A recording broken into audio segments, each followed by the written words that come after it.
So I discovered something new about my oscilloscope today. I've had this oscilloscope for 25 years now, and I just discovered this today. You see, it's rated for 20 megahertz, and somewhere I think it actually says 20 megasamples per second.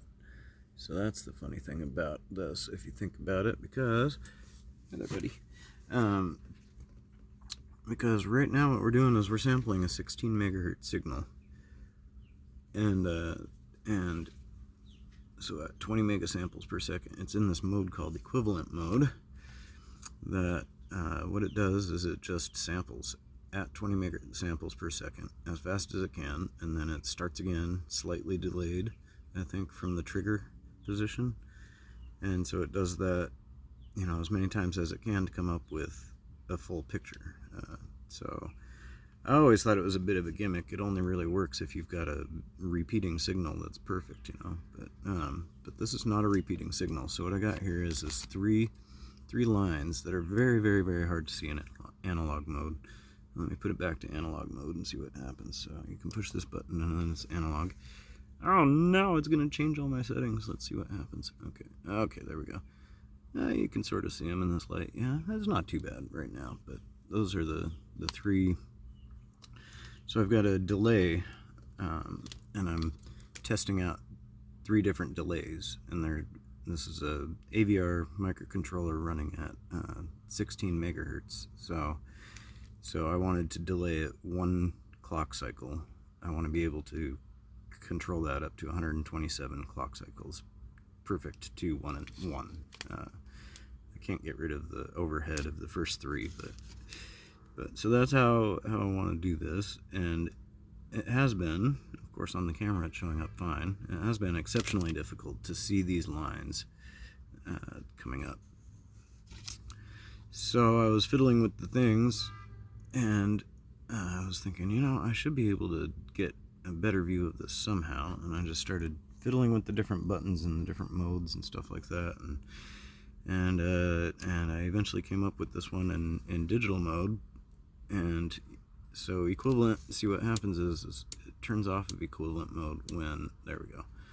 This is when it's sampling fast enough to actually do an entire sweep and display it on the screen.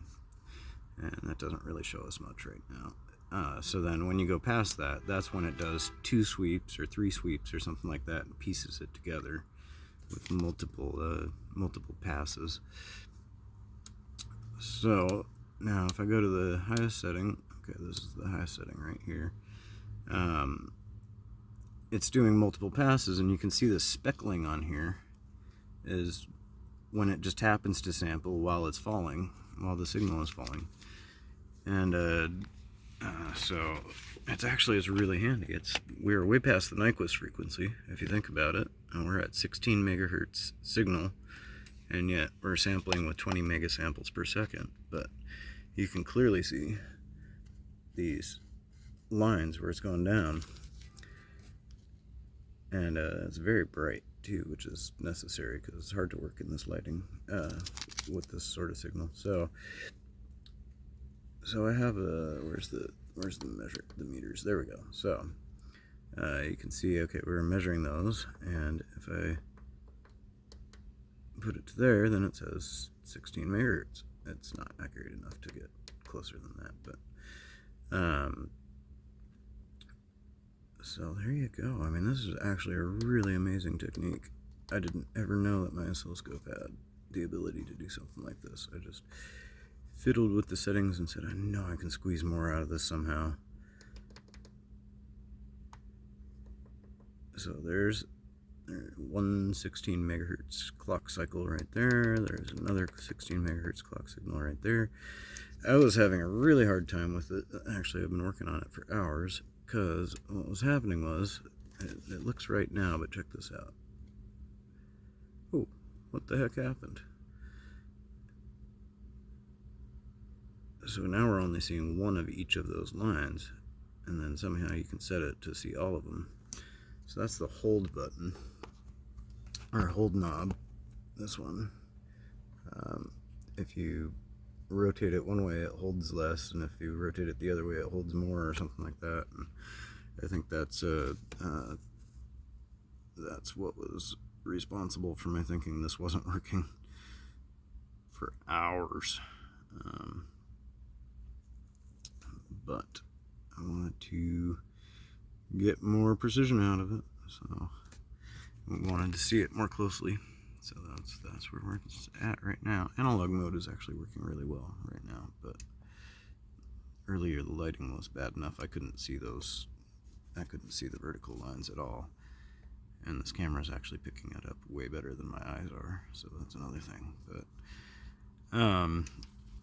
But the speckling you can see clearly, so that's quite something. And there we go. I just thought it was a really handy technique, and I'll probably use in the future for other things. I want to share it. Now, some of y'all are going to say, hey, you need to clean your oscilloscope and stuff. And I think of it like, these are war wounds, man. I live in one of the dampest states in the country, and it's been stored in a storage unit for who knows how long. And it's been traveling around in my van for a year.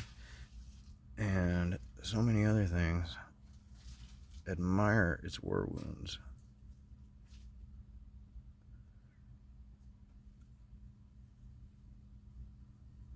Yeah, I like this oscilloscope quite a bit. So analog mode, digital mode, it's really nice. It's got, you can, actual tactile knobs, you don't have to actually look at the knob to see what you're doing. Oh, I need to shift the trigger level, and just, you don't even have to look at it. You just, oh, look at that. See, this is what was screwing me up before, so I need to adjust the hold. There we go. Yeah.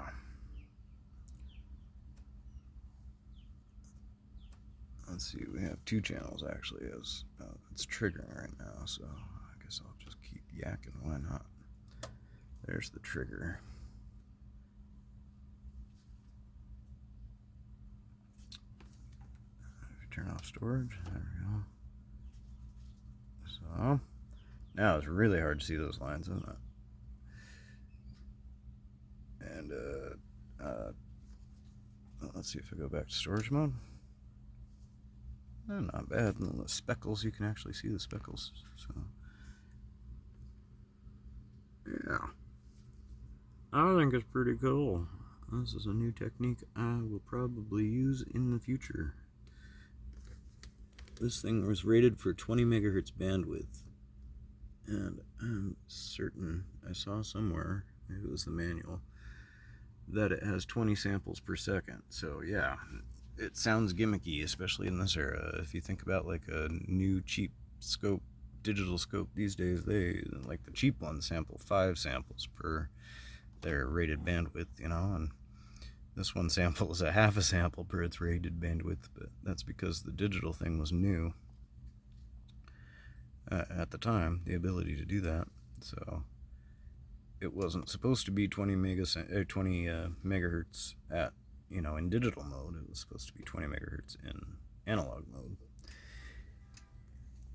And I have actually sampled digital signals at 128 megahertz with this thing and actually been able to see things, not digital mode for sure, but in analog mode, have been able to determine things from it with that. So obviously the bandwidth means that, the value of it scaled way down on the screen, but you could actually see the shape of the waveform, which is something, I don't think you could do that with a 20 megahertz rated digital oscilloscope. So it's nice being able to switch modes. So I can see those lines now with the camera, but without it I can't see the vertical lines. There we go. But if I switch to, there's no question about them dots. No question about it. That is really cool. There's also, yeah, oh, that was the other thing. Okay, so if you have a problem, like think about it, okay, I'm doing 16 megahertz at 20 megasamples per second, so it's very likely that it will always catch a dot. But if I was sampling 20 megahertz, then it would be very likely that it would do the entire sweep and never catch one of those dots, right? And I was thinking, oh man, I need to put like some sort of variable time base in it or something like that. And then I thought, oh wait a minute, hey, it's got that built in. You can scale it like this, just a tiny bit, and you can see how the number of dots on it changes because of the sample rate versus the display sweep, I guess, or something. I'll have to think about that a little bit more, but if you had it at exactly the right point, I think you can see that those dots would actually disappear. And so even if you don't see them, when you're sampling something like this, then one way to maybe see them is to adjust this is the fine variable adjustment for that one, for the time base. So you can adjust that slightly until you see a different pattern. Like that would be really hard to know what it was. You're like, what am I looking at? Is this just noise or what? But if you can get several dots on it, let's see, is it more? Yeah, it's hard to do it that way, but zoom out a little bit. Oh, okay, now we can see 2 dots on each row or column or whatever. Just another little trick. That's pretty cool. I'm glad I discovered this. Ooh, look at the patterns. Anyways, I thought it was a pretty handy thing, so maybe somebody else will find it useful.